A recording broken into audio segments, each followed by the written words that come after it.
Welcome to red TV. నేను మీ Teja. Harihara Veeramallu part 1 ఈ cinema ఎలా ఉంది? దీనికి సంబంధించి పబ్లిక్ రియాక్షన్స్ ఏంటి? ఈ సినిమా ఫస్ట్ రివ్యూ ఏంటి? దీని గురించి పూర్తిగా మాట్లాడేందుకు ప్రయత్నిద్దాం. హరిహర వీరమల్లు ముఖ్యంగా ఈ సినిమా ఇక్కడ హైదరాబాద్లో బుధవారం ప్రీమియర్ షోలన్నీ కూడా పడనున్నాయి. అలాగే రిలీజ్ వచ్చేసి గురువారం. మీ అందరూ కూడా టికెట్లు దొరకకపోతే ఇప్పుడే బుక్ మై షోలో కూడా టికెట్స్ అన్నీ కూడా అవైలబుల్ ఉన్నాయి. వెంటనే బుక్ చేసుకోండి. ఈ సినిమా వచ్చేసి జ్యోతి కృష్ణ ఎవరైతే ఉన్నారో ఏం రత్నం గారి అబ్బాయి ఆయన తెరకెక్కించారు పూర్తిగా. అండ్ ఈ స్టోరీ వచ్చేసి క్రిష్ గారిది. ఆయన కూడా కొన్నేళ్ళు ఈ సినిమాని డైరెక్షన్ చేశారు. ముఖ్యంగా ఈ సినిమా సత్యం, విశ్వం, స్వేచ్ఛ దీని గురించి పూర్తిగా చెప్పేందుకు ప్రయత్నించారు. ఎందుకంటే ఇది మన చారిత్రాత్మక సినిమా కాబట్టి, మన సినిమా, మన చరిత్ర. మనం 17th సెంచరీలోకి వెళ్తే మన భారతీయుల్ని ఔరంగజేబ్ అనే వ్యక్తి ఎలా ఇబ్బంది పెట్టాడు, మొఘల్ సామ్రాజ్యంలో ఉన్న ఆ రాజులు వాళ్ళందరూ కూడా ముఖ్యంగా హిందువుల్ని ఏ రకంగా హింసించారు, హిందూ యొక్క ఆడవాళ్ళని మానబంధాలు చేయటం, అలాగే అత్యాచారం చేయటం, కళ్ళ ముందే చంపేయటం, ఇలాంటి చాలా చాలా సన్నివేశాలన్నీ కూడా చాలా ఓపిక్గా టైం తీసుకుని దాదాపు 6 ఏళ్ళు కష్టపడి ఈ సినిమాని తెరకెక్కించడం జరిగింది. అయితే చాలామంది కూడా ఈ సినిమా ఎప్పటి నుంచో పోస్ట్ పోన్ అవుతుందంటూ కూడా చెప్తున్నారు. ఈ సినిమాని 5 ఏళ్ల పాటు కూడా పూర్తిగా షూట్ చేశారు. కేవలం ఈ సినిమా పూర్తిగా ప్రజల్లోకి చరిత్రని తీసుకెళ్ళాలి, చరిత్ర తెలియచేయడానికి కోసమే ఇంత టైం తీసుకుని చేశారు.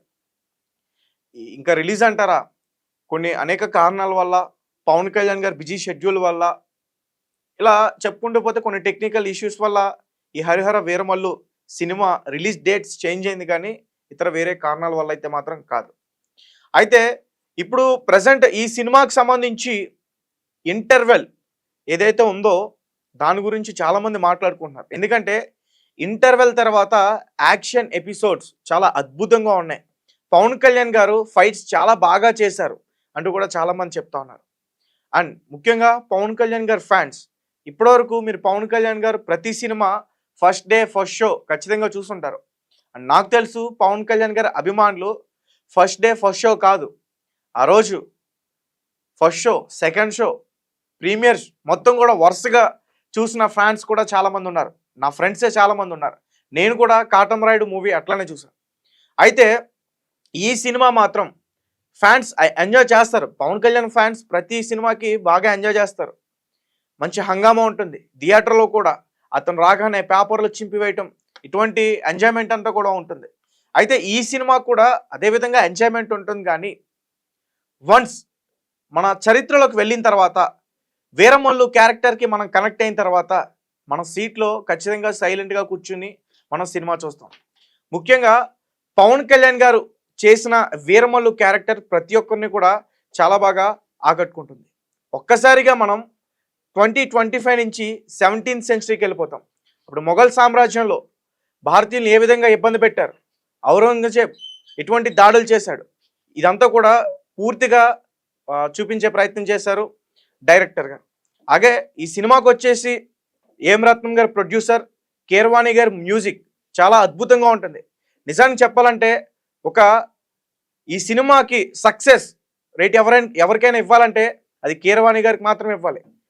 ఆ ఫైట్స్ వెనకాల వచ్చే బీజిఎం, అక్కడ ఏదైనా ఎమోషనల్ సీన్స్ ఏదైనా జరిగితే దాని వెనకాల వచ్చే ఎమోషనల్ బీజిఎం, ఇవన్నీ కూడా ప్రేక్షకుల్ని చాలా అద్భుతంగా ఆకట్టుకుంటాయి. ఇక క్లైమాక్స్ గురించి మాట్లాడుకుంటే పవన్ కళ్యాణ్ గారి ఫ్యాన్స్ ఇప్పటి వరకు కూడా క్లైమాక్స్లో చాలా ఎంజాయ్ చేస్తారు. ఎందుకంటే హీరో వచ్చి విలన్ని చెదక్కొడతాడు. ఇప్పటివరకు కూడా ఆయన తీసిన సినిమాల్లో మనం ఇదే చూసాం. నాకు తెలిసి అత్తారింటికి దారేది అనే సినిమాలో మాత్రం కొంచెం ఎమోషనల్ అవుతాం. ఆ క్యారెక్టర్స్ అలా ఉంటాయి. ఆ కుటుంబ నేపథ్యానికి సంబంధించిన ఆ సీన్స్ అని కూడా చాలా బాగా ఆకట్టుకున్నాయి. అండ్ చాలామంది కూడా ఇప్పుడు ఎమోషనల్ అయ్యారు. చాలా రోజుల తర్వాత అత్తారింటికి దారేది ఆ సినిమా తర్వాత పవన్ కళ్యాణ్ గారి ఫ్యాన్స్ ఈరోజు ఖచ్చితంగా థియేటర్లో ఏడుస్తారు. ఎందుకంటే ఇప్పుడు బయట ఒక టాక్ వినిపిస్తుంది, వీరమల్లు చనిపోతాడా, పార్ట్ 2లో వీరమల్లు కొడుకు మళ్ళీ వచ్చి పోరాడతాడా ఔరంగజేబ్తో, ఇలా చాలామంది చెప్పుకుంటూ ఉన్నారు.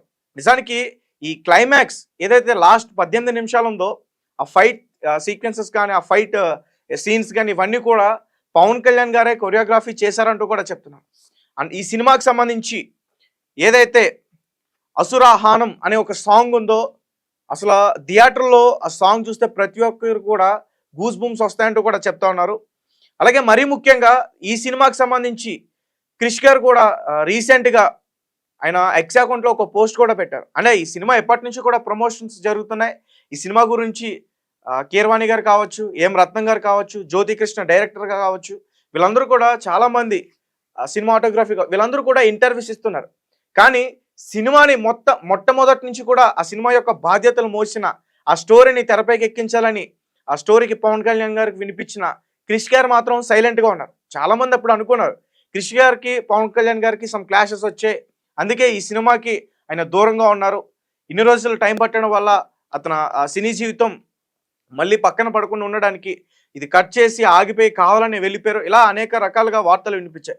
నిజానికి క్రిష్ గారికి పవన్ కళ్యాణ్ గారికి ఎటువంటి క్లాషెస్ లేవు. మనం రీసెంట్గా కూడా చూసాం. పవన్ కళ్యాణ్ గారు ప్రీ రిలీజ్ ఈవెంట్లో కూడా క్రిష్ గారి గురించి చాలా అద్భుతంగా మాట్లాడారు.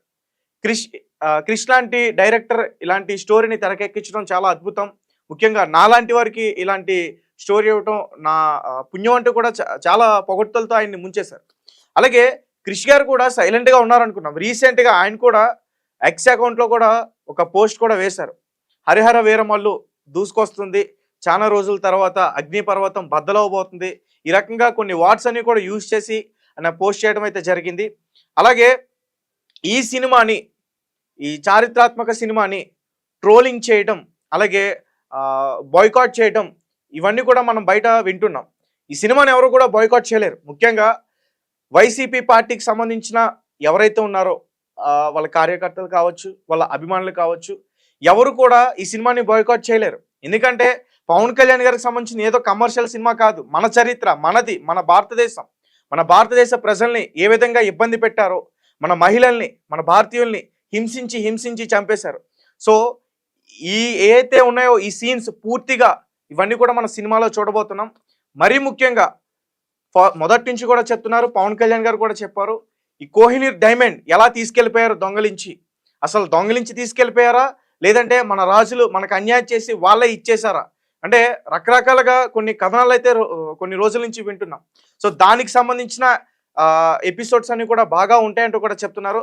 అండ్ రీసెంట్గా బయటికి ఒక టాక్ కూడా వచ్చింది, బాలకృష్ణ గారు సినిమా ఓపెనింగ్ అవనగానే ఒక 5 minutes తర్వాత ఆయన ఎంట్రీ ఉంటుంది, చాలా అద్భుతంగా ఉంటుందని ఈ రకంగా మాట్లాడుతున్నారు. కానీ అదంతా కూడా ఫేక్. బాలకృష్ణ గారు లేరు, చిరంజీవి గారు లేరు, ఎవరు కూడా లేరు. ఈ సినిమాలో మనం క్యారెక్టర్స్ చూసుకుంటే, మొత్తం కూడా ఆర్టిస్టుల గురించి చూసుకుంటే, ప్రధానంగా పవన్ కళ్యాణ్ గారు, అలాగే నిధి అగర్వాల్, బ్రహ్మానందం గారు, అలాగే ఔరంగజేబ్ పాత్రలో బాబీ డేల్, మన యానిమల్లో చూసాం అతన్ని. చాలా రోజుల తర్వాత యానిమల్ సినిమాలో మంచి కంబ్యాక్ ఇచ్చారు. సో ఇప్పుడు కూడా ఈ ఔరంగజేబ్ పాత్రలో కూడా ఆయన చాలా అద్భుతంగా నటించారు. ఈ సినిమాకి సంబంధించి ఖచ్చితంగా పవన్ కళ్యాణ్ గారి అభిమానులు ఖచ్చితంగా ఏడుస్తారు. ఎందుకంటే అంత అద్భుతంగా ఉంటుంది. క్లైమాక్స్లో వీరమల్లు అనే పాత్ర పార్ట్ 1 వరకు మాత్రమే పరిమితమా, మరి పార్ట్ 2లో కూడా ఉంటుందా, పార్ట్ 2లో వచ్చే క్యారెక్టర్ ఎవరు, హరిహర వేరు వీరమల్లు వేరా అనే దాని గురించి అందరూ కూడా తెలుసుకోవడానికి ఈ సినిమాను అయితే ఖచ్చితంగా మనం మొదటి రోజే థియేటర్లో చూడాలి. Thank you for watching. Thank you so much.